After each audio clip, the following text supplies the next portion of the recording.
Ikaw ba ay naghahanap ng project car? Panoorin mo yung video ko. Baka mamaya bandang huli naghahanap ka ng box type.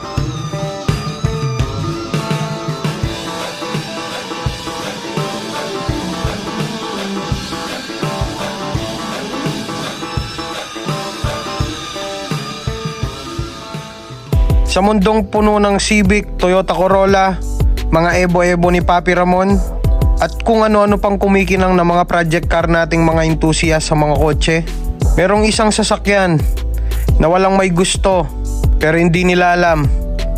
Andito lang yung sagot, mura pa. It's time para isalpak na itong shit na to. So ito yung engine ng Sentra natin na dinala natin sa Baguio. And ito yung engine na isasalpak natin kay Tudor ngayon, guys. So bakit nga ba Toyota Corolla at Honda Civic lang yung palagi nating nakikita sa mga car scene sa Pilipinas? Bago ka magpakasal, kailangan magbuo ka muna ng race car. Marami ang mga naging available na pyesa na naging accessible sa ating mga mahilig sa kotse.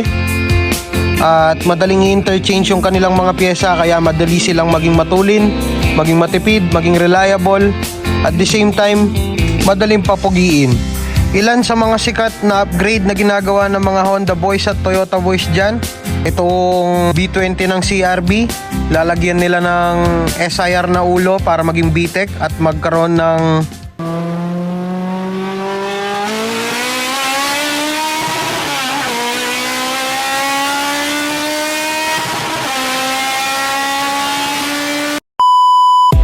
sa mga Toyota naman, ang mga SB, pwede mo lagyan ng GLI na ulo para maging silang EFI. Ang 4A na block ng Toyota, pwede mo lagyan ng 4AG na ulo para maging 4AG yung makina mo nang hindi pinapalitan yung kanyang engine number. Ang mga 4G92, nilalagyan nila ng Maybach na ulo para magkaroon din ng bumibitek na tunog. Di ko alam kung sinadya ba ng mga engineer na gawing interchangeable yung mga pyesa ng mga kotse na to, na siya naging dahilan kung bakit nagsitaasan ng mga pyesa ng mga Honda na yung mga dating tigli 5,000 ngayon tig 100,000 na. So ito rin yung naging dahilan kung bakit naging underrated yung sasakyan na to. Itinuring na sasakyan ng ahente, pampamilya, sasakyan ng matanda, at kung ano-ano pang tinawag nila. Pero kami ni Sir Chok, nagsiswimming sa mga pyesa na hindi nila alam na pwede nilang gamitin sa pagpapalaki ng potential ng kanilang mga sasakyan. So ngayon, panoorin nyo kung paano namin i-upgrade ang makina namin ni Sir Chok from 12 valve to 16 valve. Ipapakita ko sa inyo kung paano nyo palalabasin yung potential ng inyong mga Nissan.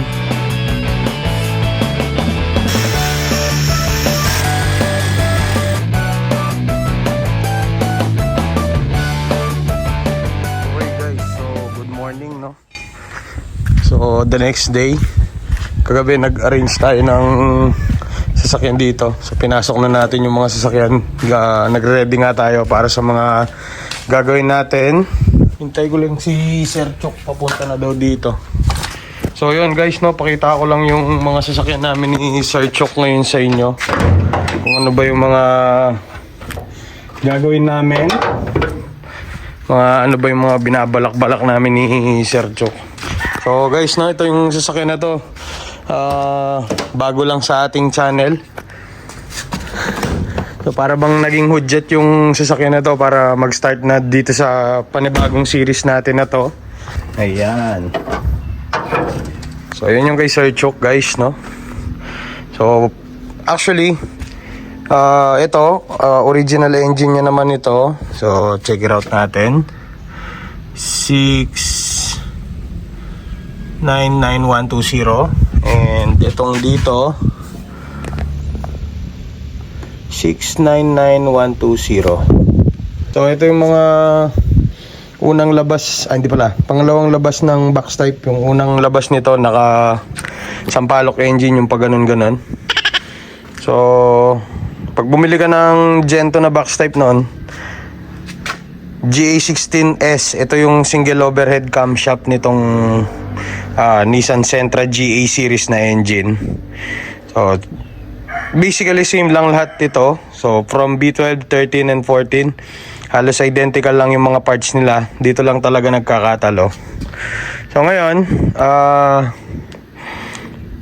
ang nangyari dito sa sasakyan ni Sir Chok, pinandar namin siya dun sa malapit lang kila Boss Bay, yung pinagkuhanan namin ng sasakyan. And hindi pa kami nakakalayo, nag-ingay na yung timing chain. So yung mga timing chain ng mga Nissan guys, it's not a big deal naman. Maingay lang sila pero hindi naman yan basta-basta napuputol. So isa yun sa mga nirely kong issue kay Boss Bay. And kumakalas yung transmission niya ngayon. Yung first gear niya hindi mo mabitawan kasi kakalas. So yun yung issue nung sasakyan ni Sir Chok. Tapos malabsa pala yung AC niya. Yun ang current issue nitong kay Sir Chok, bukod pa dito sa kanyang mga nagliliklik na yan. Tapos mga nakarekta fan, ganun. Mga literal na dinadatnan ba ng mga lumang kotse sa mga paiba-ibang makina. Ay, may mekaniko. So ngayon guys, ito namang sa akin. Wala naman actually itong problema. Nakita nyo naman dun sa mga past vlogs natin na actually hindi ko ganong pinakita guys kasi talagang ginagamit lang namin siya. And nakita yung mga naka-upload kong video dito is all about nung change engine ko to from engine ni Tudor and pinalitan ko nung original engine niya na kasama nung binili ko siya, which is ito yon, yung GA15 to guys. GA15 naman ito na JDM engine. So ang story siguro nito nung time na kinuha to ng may-ari, lumabas kasi itong mga to, sampalok din yung engine kasi Gen 1 to talaga, hindi naman siya Gen 2. So ako na lang yung naglagay ng mukha na yan. So ang kasamang engine nito is E16. Tapos sampalok engine yun yung 8 valves na engine nitong mga Sentra. Pagdating sa Pilipinas ng sasakyan, nasira yung engine and pinalitan itong GA15 nga. So siguro Japan surplus, sinalpak dyan. O di okay. Ngayon nung pagkuha ko naman doon, kaya tinanggal ko ito nun sa sasakyan ko kasi yung makina nung 4-door ko na sedan, bagong overall yun. So nilagay muna dito kay Tudor. So ngayon, binalik ko na yung original engine niya para nga sa legality nitong papeles niya. Ba, diyan ka na pala boss. And wala naman tong ganong issue ngayon. Nagagamit namin to, merong AC. Nagawa ko na din yung mga pangilalim niyan. So baka meron pa nakakaalala sa inyo nung folder list ko na yon. Ito guys yung gamit ko dun sa tag dito. Yung pinipinturahan ko si Project Sentra, ayan yung pinto. So ito yung mga listahan ng mga ginawa ko kay Tudor noon. So ayan siya. Full suspension. Actually guys, naka-cross out na ng konti yung mga nakasulat pa dito to. So Baguio with hashtag JDM number 1, si Boss Ramon Bautista. So siguro na baka naman this time pwede na tayo mag-Baguio. Boss Idol JDM number 1. So ito yung mga mga may nakakalala pa nung title ng video ko nun, mga pampainit ng ulo dahil nga puro sira tong mga to. Full suspension, napalitan na yan lahat. So wala na tong kalampag, preno, gear oil, lahat tinapos ko na yan. Ito na yung mga natitira guys. Window regulator, speedometer, dashboard replace, tapos na rin to. Air conditioning, hindi pa ako sure sa current status nyo ngayon, pero sa mga nagtatanong pala ng air conditioning ni Tudor, gumamit ako dito ng Love Life, hindi pala, Frontier na evaporator, tapos pang Love Life na condenser. So kinonvert ko yan ng pinakamalinis na makakaya ko. Ayan guys, so bolt on type siya, hindi siya matawag din, hindi siya yung kung ano nung hininang lang. So kung magpapalit ako ng condenser ulit na pang Love Life, magiging bolt on yan. Ang kaso ngayon, lumabsa yung lamig ulit. Hindi ko alam kung anong dahilan pa. So pag-uusapan din natin yan later on sa aking channel. And yung fog lights, okay na rin yan, na maandar na rin yan. Tapos yung horn, maandar na rin yan. Tapos thermostat, okay na rin. Wiper blades, okay na rin. Yung registration, yun ang hindi pa din nagagawa. Ayan. Yung mga support, Nagawa na rin yan bago, pero dahil nga sa tinagal-tagal na ng panahon na ginawa ko yon, last year pa yata yun, sira na sala ulit. Pero hindi muna natin yan pang-aabala ngayon. Ayan pa yung mga iba guys, oh. Oo. So, sana may nakalala pa sa inyo. Ayan pa pala, oh. So, sana may nakalala pa sa inyo nung listahan natin na to.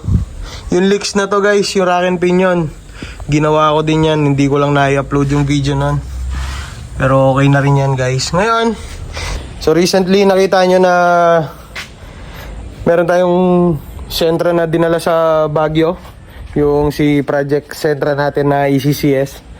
Meron tayong ample amounts of parts. So yun guys, so literally talagang maraming parts yung available namin ni Sir Chok ngayon. So meron akong biniling isang Project Sentra. So sa mga bago sa aking channel, para maging updated po kayo, meron akong biniling isang Sentra na ECCS, yung kulay pula na dinala natin sa Baguio. And para mabuo ko to, bumili ako ng isa pang donor car na si Project. Hindi na naging Project eh. Pagbili ko, talagang binuhusan ko lang ng konti yung karburador para marinig lang namin kung umaandar ba o hindi. And so yun yung mga kaganapan sa garahe natin, no. So medyo busy tayong konti. Subukan natin pa. Medyo malabsaan na yung balo eh. Subukan natin pa andarin. Maandar ba? Nilagyan namin ng baterya guys. Oh, start. Maandar to eh. Pwede sa Baguio to, Chok. Pwede. Oo. Pwede yun sa Baguio, boy. Ge. Oh, sabi sa'yo eh. Yan. Ge.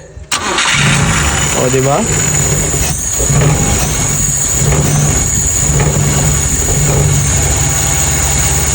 Ano, Chok? Ayos ba? Sinibak na namin kasi nga magsasayang lang kami ng oras kung paprojectin pa yung Sentra na yon. So ngayon, kinatay ko na yung dalawang yan. At dito pa sa akin yung engine nila. So si Sir Chok, na sira yung timing chain ng sasakyan niya, parehas kaming naka 12 valve ngayon. I-convert namin siya ng 16 valve.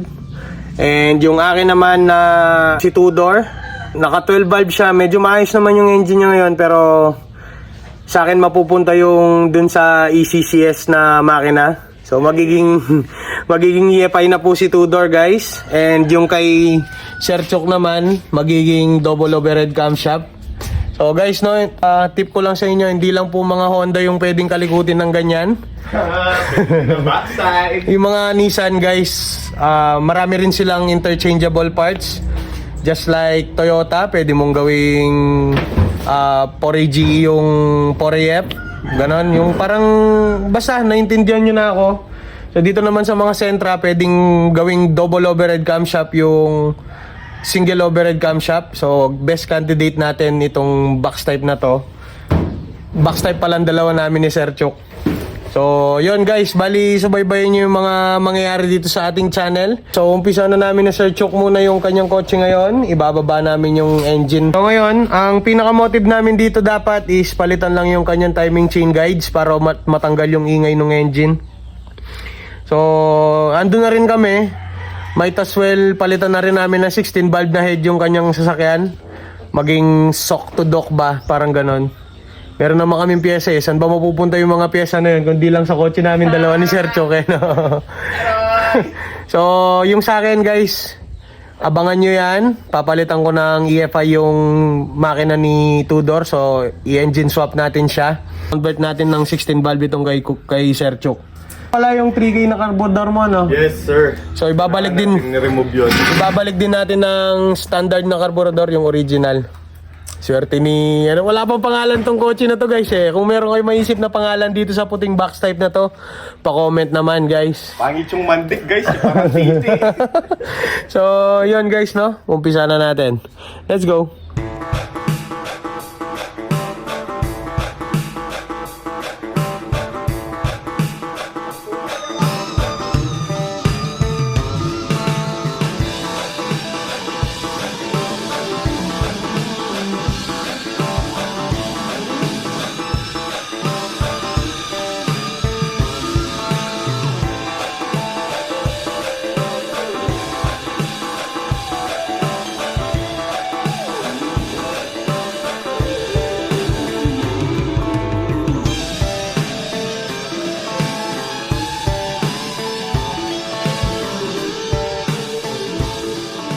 Okay, so ito yung kanyang timing guide, no? Nadurog nga, ayun, no?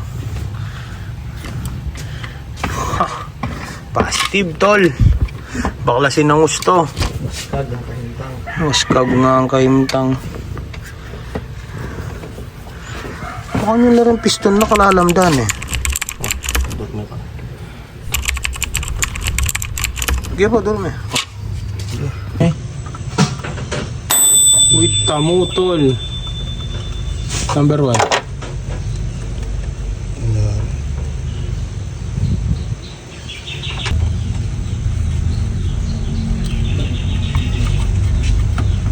Di ako.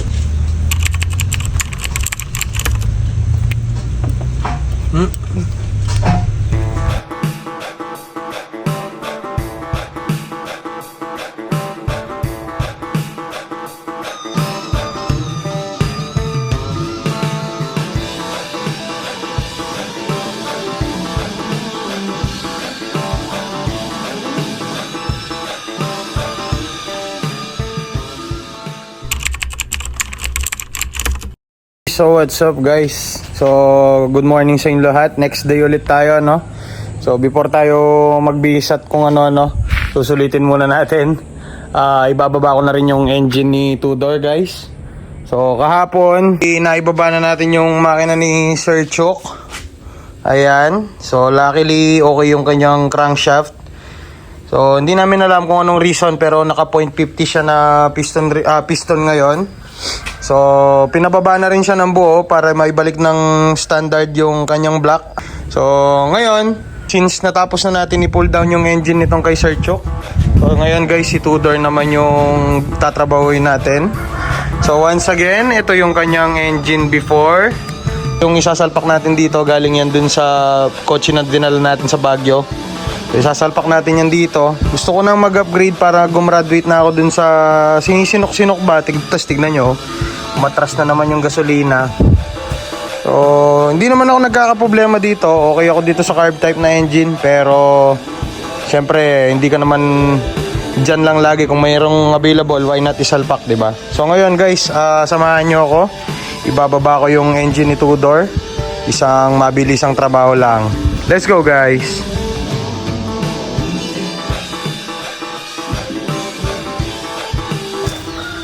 Subukan natin yung mga binigay ni Boss Fritz. Sila yung gagamitin natin dito ngayon sa ating sasakyan guys. Alright, let's go! So shoutout pala kay Sir Fritz Daniel. Maraming salamat sa tools. Gagamitin siya ni Tudor. Let's go!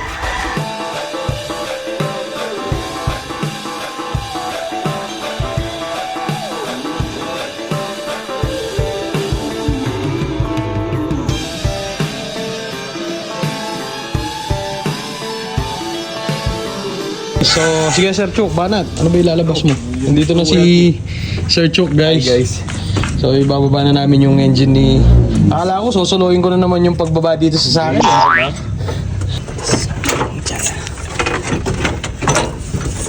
So guys, no, tinatanggal namin yung radiator. Tuloy-tuloy lang kami sa pagbaba dito guys. Pasensya na. Ayaw namin na naistorbo. Manood na lang kayo guys. Let's go!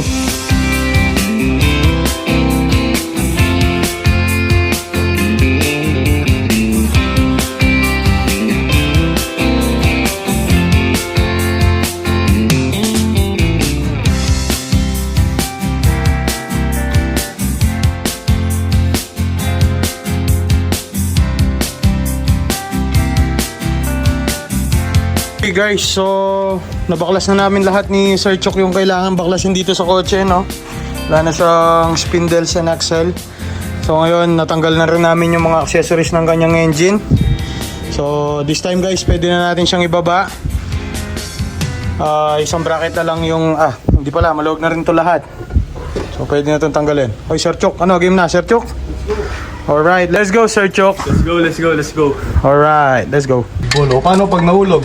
Hindi ako masasangkanan. Sorry guys, I got a whole new engine, man. Angas mo, par. Angas talaga. Diyan na doon si Jet, no? Did you hear that? That's Jet, boss. Si Santa.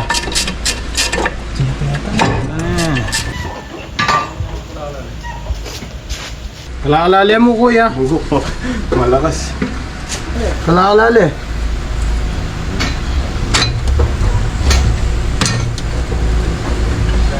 Asya.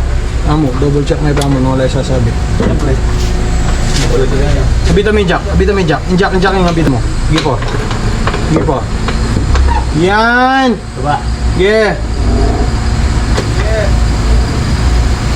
Kaya yari na ako. Hagyo mo. Adong kay. Yeah, adong scissor jack kanyan koy. Nasa scissor jack.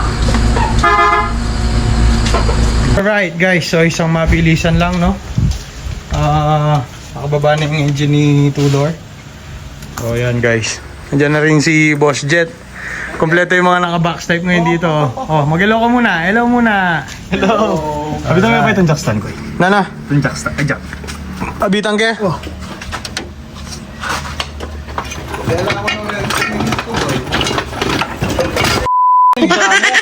Sige, okay lang.